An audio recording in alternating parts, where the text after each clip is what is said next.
So he's become distant and not there for you. His interest is waning a little bit. He's not showing as much interest as he used to. You're concerned his interest might be somewhere else. So stick around and I'll give you some tips to help get his enthusiasm back. Hi, I'm Rachel Wood. I'm a relationship and life coach with Creative Pathways Coaching. The link is down below, and while you're there, you can like and please subscribe to my channel. So let's get into it. So when the new person we're seeing or our boyfriend becomes distant, it can make us feel insecure and powerless. So it's instinctive to try and recreate what was before. It's also quite instinctive to complain about the lack of attention. So to complain to him about that you're not getting the attention that you have been getting. So how's that going for you? Working? Nah. Usually it doesn't, and if it does happen to, it's only for a very short period of time. Now in this video, I'm not suggesting that you use games to get his attention back. I'm of the belief that games actually still focus the attention on him.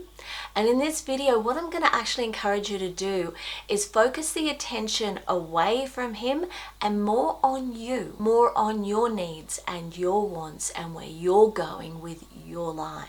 If you use games, it's just more likely to make him back away further. Human beings know when something's false, so there's a high probability in the end it'll just back him away. So the suggestions in this video will definitely help to get his attention, and the last one is a surefire way, so please stick around until the end. So it's all about raising your value both in his eyes and in yours. The more valuable you are, the more your time is valuable.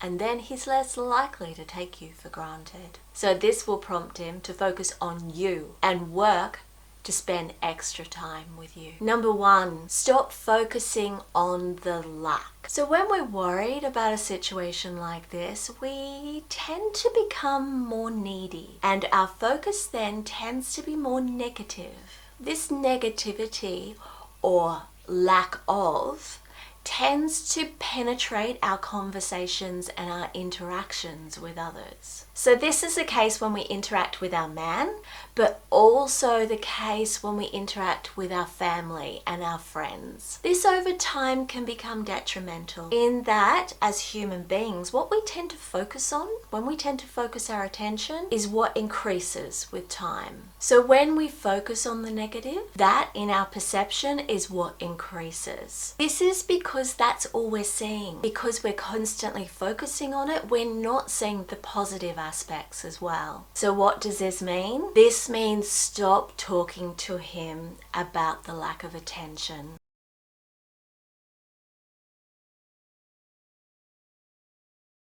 For example, if the distance is because he is working more and he's stressed out at work, you constantly talking about his lack of attention will then only make you a source of stress as well, and he will then tend to distance even further. You also then come across as needy, and that needs to stop straight away. Also, stop talking to friends and family about the situation. I know the need to vent about your frustration is high, and generally I'd say that's important, except for the fact that you are again focusing on the negative and you're focusing on him and only him. What you need to do is focus on the positive aspects of the relationship, the good things when you're not with him, but particularly when you're with him. Focus on having more fun. Do something different together.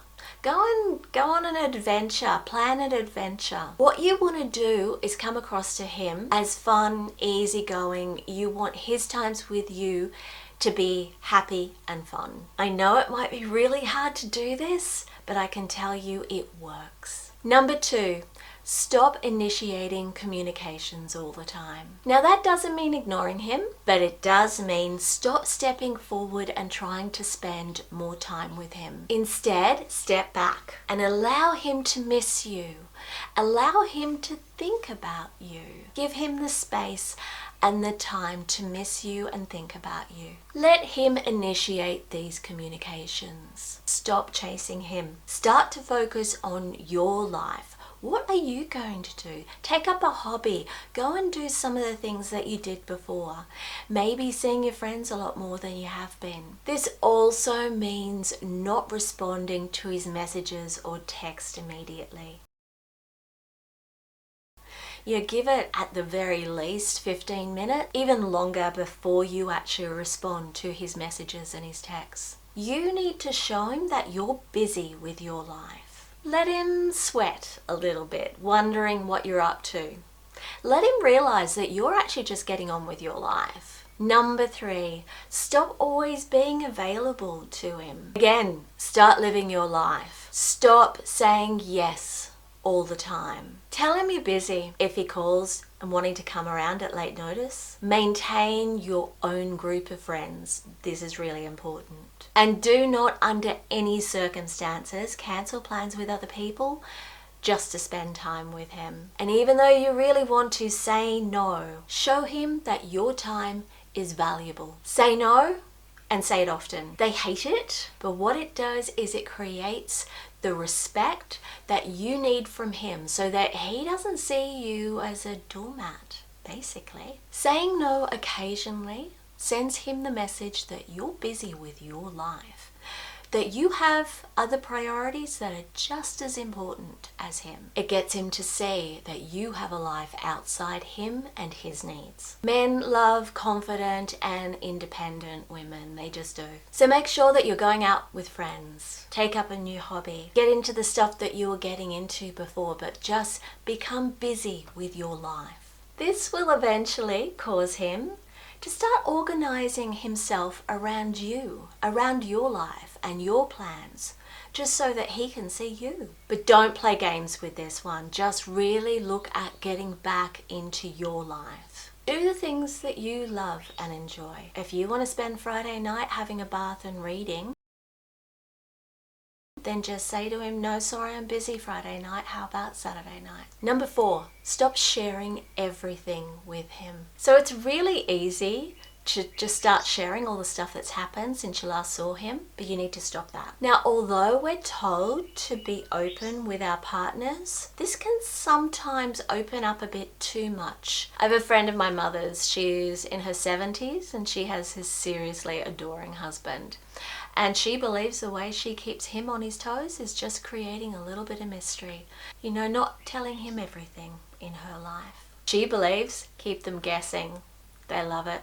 So if he calls to see you Friday and you're going to your sister's place, just say that you're going out. You don't have to tell him that you're going to your sister's. Just tell him that you're going out.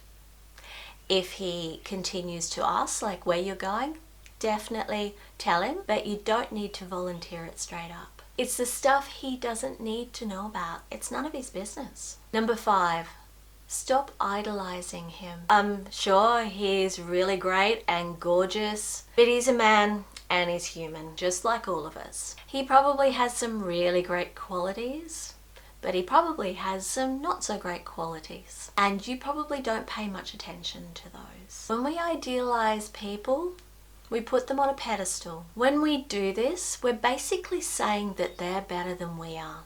So what we're actually doing is we are devaluing ourselves by putting them on a pedestal. This is the complete opposite of what you should be doing. If you've ever been on a pedestal with someone, you know that that person is not seeing you for who you actually are. They've got a view of you that's not quite correct, and then you feel the pressure to continue to be the person that they want you to be, not the person that you actually are. That means that we're not being loved for who we actually are. Get to know who he really is. If you've only just started seeing him and you've not had the boyfriend-girlfriend conversation yet, start seeing other people. Not to make him jealous, but this is more, again, about putting the focus away from him. You have other options out there.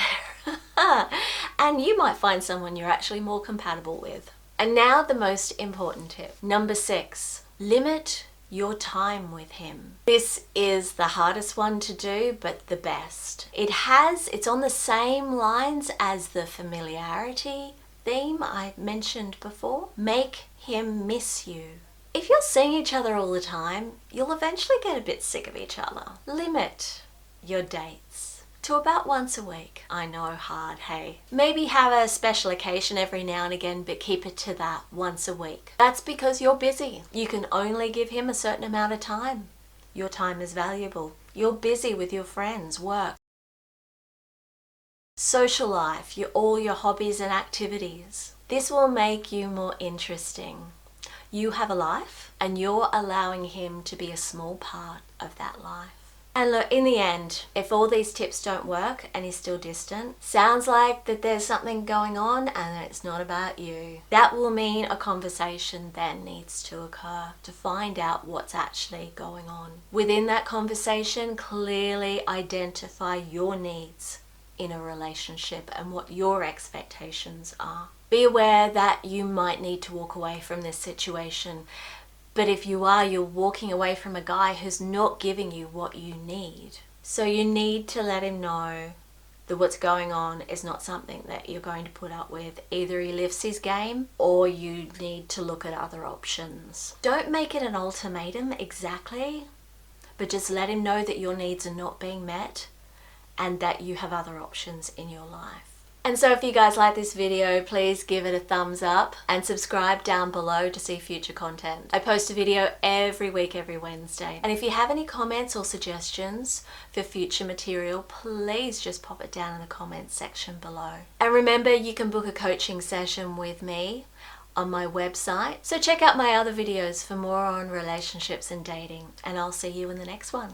Cheers.